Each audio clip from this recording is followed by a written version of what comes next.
Hello दोस्तों, आप सबका कक्षा 11 भूगोल विषय के अध्याय 15 पृथ्वी पर जीवन के अभ्यास प्रश्न उत्तर की इस क्लास में हार्दिक स्वागत है। हमने आपके भूगोल विषय के अध्याय 1 से लेकर 14 तक सभी के अभ्यास प्रश्न बहुत अच्छे से सॉल्व करा दिए हैं। वो सब क्लासेस आप चैनल की प्लेलिस्ट पर जाकर आराम से देख सकते हैं। आज की इस क्लास में हम अध्याय 15 के अभ्यास प्रश्नों को सॉल्व करेंगे। तो चलिए क्लास हम शुरू करते हैं। देखें, पहला प्रश्न आपके सामने दिया गया है जो कि बहुवैकल्पिक प्रश्न है। दिया है निम्नलिखित में से कौन जैव मंडल में सम्मिलित है। तो आप सब जानते होंगे कि जो जैव मंडल है वो जैव और अजैव दोनों ही प्रकार के घटकों से मिलकर बना होता है। यानी एक जैव मंडल जैविक और अजैविक दोनों ही प्रकार के घटकों से मिलकर बना होता है। यानी इसका सही जवाब होगा सभी जैव और अजैव जीव मिलकर जैव मंडल या जीव मंडल का निर्माण करते हैं। दूसरा प्रश्न है आपके सामने, उष्णकटिबंधीय घास के मैदान निम्न में से किस नाम से जाने जाते हैं। तो उष्णकटिबंधीय घास के जो मैदान हैं उन्हें सवाना घास के मैदान कहा जाता है। अगला प्रश्न है आपका, चट्टानों में पाए जाने वाले लोहांश के साथ ऑक्सीजन मिलकर निम्नलिखित में से क्या बनाती है। यानी कि लोहे की जब ऑक्सीजन के साथ अभिक्रिया होती है तो क्या बनता है, तो बनता है आयरन ऑक्साइड। क्या बनता है, आयरन ऑक्साइड। अगला प्रश्न, प्रकाश संश्लेषण प्रक्रिया के दौरान प्रकाश की उपस्थिति में कार्बन डाइऑक्साइड जल के साथ मिलकर क्या बनाती है। तो ऐसी स्थिति में जो कार्बन डाइऑक्साइड है वो जल के साथ मिलकर कार्बोहाइड्रेट्स का निर्माण करती है। ठीक है, आगे बढ़ते हैं। प्रश्न संख्या 2, निम्नलिखित प्रश्नों के उत्तर 30 शब्दों में दीजिए। पहला प्रश्न है, पारिस्थितिकी से आप क्या समझते हैं। तो जीवधारियों का आपस में तथा उनका भौतिक पर्यावरण से जो अंतर संबंध है, उन अंतर संबंधों का जो वैज्ञानिक अध्ययन है वही कहलाता है पारिस्थितिकी। यानी इस पृथ्वी पर जितने भी सजीव निर्जीव मौजूद है उन सब का इस भौतिक पर्यावरण के साथ जो संबंध है, जो सब एक दूसरे के साथ किसी न किसी प्रत्यक्ष या परोक्ष रूप से जुड़े हुए हैं, तो उनके उन संबंधों का जो वैज्ञानिक रूप से अध्ययन है वही कहलाता है पारिस्थितिकी या इकोलॉजी। अगला प्रश्न है आपका, पारितंत्र क्या है, यानी इकोलॉजिकल सिस्टम क्या है, और संसार के प्रमुख पारितंत्र प्रकारों को बताइए। तो देखो, पारितंत्र क्या होता है, तो किसी विशेष क्षेत्र में किसी विशेष समूह के जीवधारियों का भूमि, जल अथवा वायु से ऐसा अंतर संबंध जिसमें ऊर्जा प्रवाह व पोषण श्रृंखलाएं स्पष्ट रूप से समायोजित हो, उसे क्या कहते हैं, उसे हम पारितंत्र कहते हैं।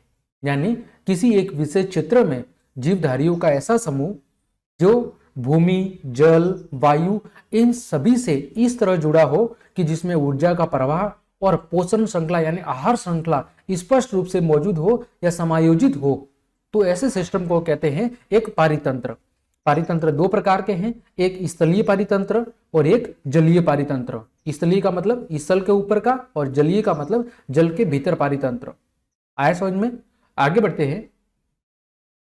अगला प्रश्न है, खाद्य श्रृंखला क्या है। आहार श्रृंखला या खाद्य श्रृंखला, यह आपने कक्षा 10 में पढ़ा होगा। चराई खाद्य श्रृंखला का एक उदाहरण देते हुए इसके अनेक स्तर बताइए।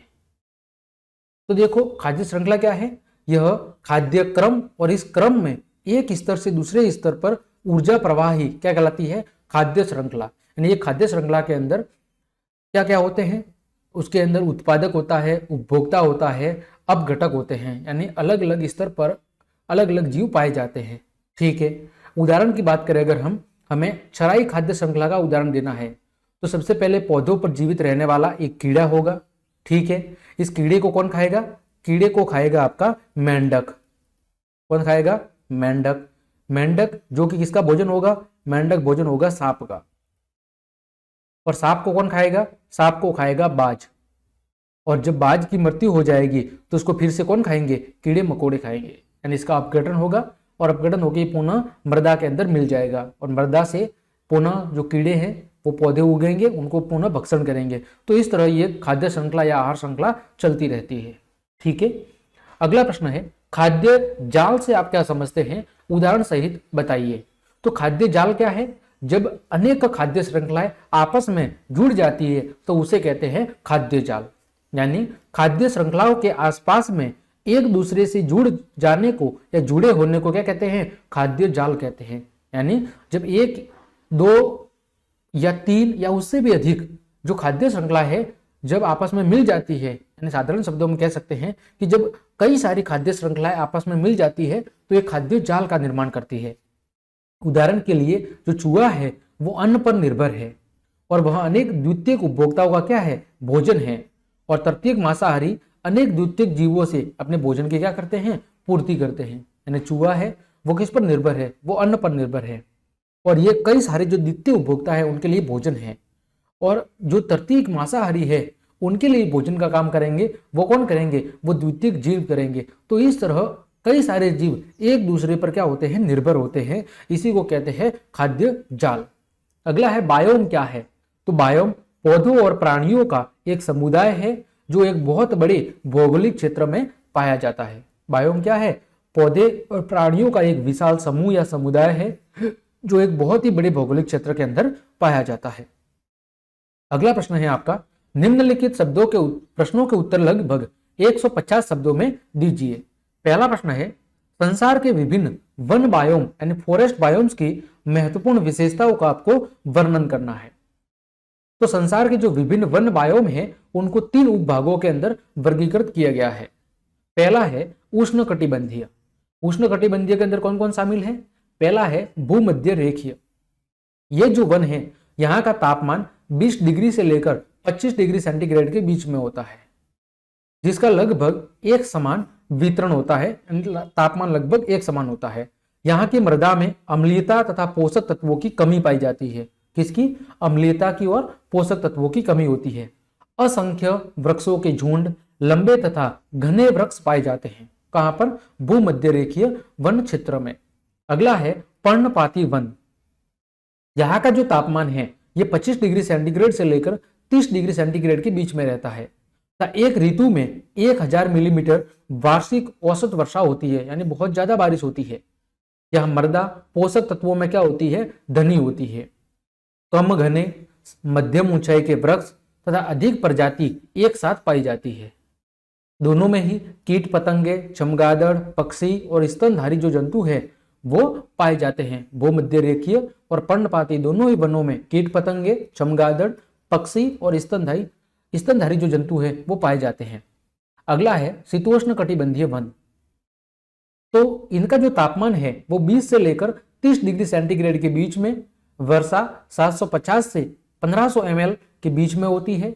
मृदा उपजाऊ होती है, अपघटक जीवों से क्या होती है, भरपूर होती है।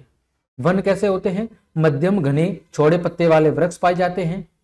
पौधों की प्रजातियों में कम विविधता जैसे ओक, बीच, मैपल आदि पाए जाते हैं। जंतुओं में बात करें तो गिलहरी, खरगोश, पक्षी, काले भालू, पहाड़ी शेर और स्कंक आदि जैसे जीव शीतोष्ण कटिबंधीय वन क्षेत्र में पाए जाते हैं। अगला है बोरियल। छोटी आर्द्र ऋतु व मध्यम रूप से गर्म ग्रीष्म ऋतु व लंबी शीत ऋतु यहाँ पर पाई जाती है। यहाँ पर मुख्यतः हिमपात के रूप में 400 से लेकर 1000 ml वर्षा होती है। यहाँ की मृदा में अम्लीयता और पोषक तत्वों की कमी पाई जाती है। मिट्टी की परत है वो अपेक्षाकृत पतली होती है। और वन सदाबहार कोणधारी वन जिसमें पाइन, फर, स्प्रूस आदि जैसे वृक्ष पाए जाते हैं। इसके अलावा जीवों की बात करें, कठफोड़ा, चील, भालू, हिरण, खरगोश, भेड़िए और चमगादड़ ये कुछ मुख्य प्राणी बोरियल वनों के अंतर्गत पाए जाते हैं। ठीक है, आगे बढ़ते हैं। प्रश्न संख्या 2, जैव भू रासायनिक चक्र बायोकेमिकल बैलेंस क्या है और वायुमंडल में नाइट्रोजन का यौगिकीकरण कैसे होता है, वर्णन करें। सबसे पहले हमें बताना है कि जैव भू रासायनिक चक्र क्या है और उसके बाद वायुमंडल के अंदर नाइट्रोजन का जो फिक्सेशन है वो कैसे होता है वो हमें बताना है। तो देखें, रासायनिक तत्वों का यह संतुलन पौधे और प्राणी ऊतकों से होने वाले चक्रीय प्रवाह के द्वारा बना रहता है। यह चक्र जीवों के द्वारा रासायनिक तत्वों के अवशोषण से क्या होता है, प्रारंभ होता है और उनके वायु, जल और मिट्टी में विघटन से क्या होता है, पुनः प्रारंभ होता है। मतलब क्या हुआ कि भूमि के अंदर जितने भी जो रासायनिक तत्व है उनका सबसे पहले पादप के द्वारा अवशोषण किया जाता है। ठीक है, फिर उनको जीव जंतु खाएंगे। इस तरह आहार श्रृंखला में पहुंचते पहुंचते जब अंतिम स्तर पर वो पहुंच जाएगा तो जब उसकी मृत्यु हो जाएगी तो उसका पुनः क्या होगा, अपघटन होगा, और वायु, जल, मिट्टी आदि के अंदर उसका विघटन पुनः प्रारंभ हो जाएगा, यानी पुनः वो मृदा के अंदर मिल जाएगा। और यह चक्र मुख्यतः सौर ताप से यानी सूर्य के ताप से क्या होता है, संचालित होता है। जो जैव मंडल है जो कि जैविक और अजैविक घटकों से मिलकर बना है, उसमें जीवधारी और पर्यावरण के बीच में यह रासायनिक तत्वों का चक्रीय प्रवाह क्या कहलाता है, जैव भू रासायनिक चक्र कहा जाता है। यानी हमारे जैव मंडल के अंदर जितने भी जैविक और अजैविक जो जीव है, इनके बीच में जो रासायनिक तत्वों का जो चक्रीय प्रवाह है वही कहलाता है जैव भू रासायनिक चक्र। बायो का अर्थ है जीव और जियो का अर्थ है पृथ्वी पर उपस्थित चट्टानें, मिट्टी, वायु और जल। यानी जो बायो जीव है, बायोलॉजिकल जो चक्र है, वो जीव और पृथ्वी पर मौजूद जो अन्य जो भौतिक कारक है उनके बीच जो चक्रीय प्रवाह है उसको दर्शाता है। अब बात करें नाइट्रोजन का फिक्सेशन कैसे होता है, तो नाइट्रोजन का लगभग 90% भाग कैसा है, जैविक है, यानी जीव ही ग्रहण कर सकते हैं। स्वतंत्र नाइट्रोजन का मुख्य स्रोत मिट्टी के सूक्ष्म जीवाणुओं की क्रिया व संबंधित पौधों की जड़ एवं रंध्र वाली मृदा है।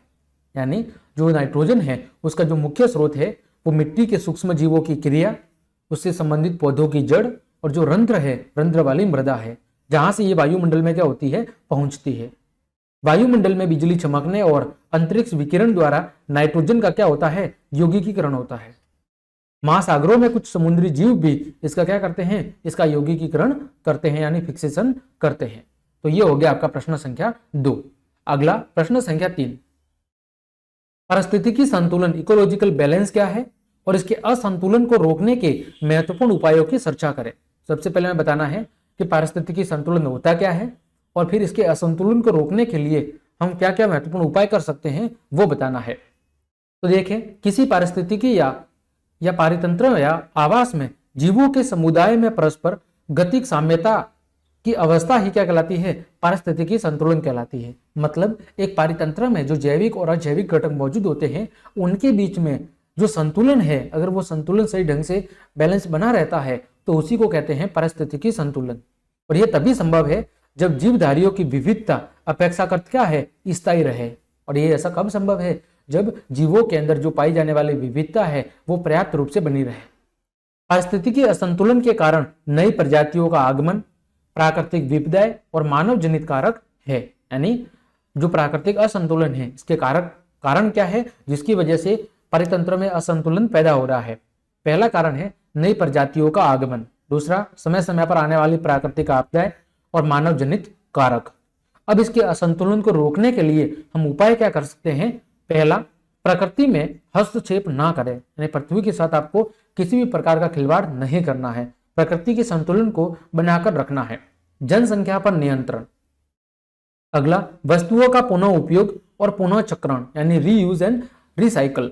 अगला, प्राकृतिक संसाधनों का विवेकपूर्ण तरीके से उपयोग, यानी जितनी ही हमें जरूरत है उतना ही उपयोग करना है ताकि वो हमारी आवश्यकताओं को पूरी करने के साथ साथ हमारे भविष्य के आने वाली पीढ़ियों के लिए भी उपलब्ध रहे।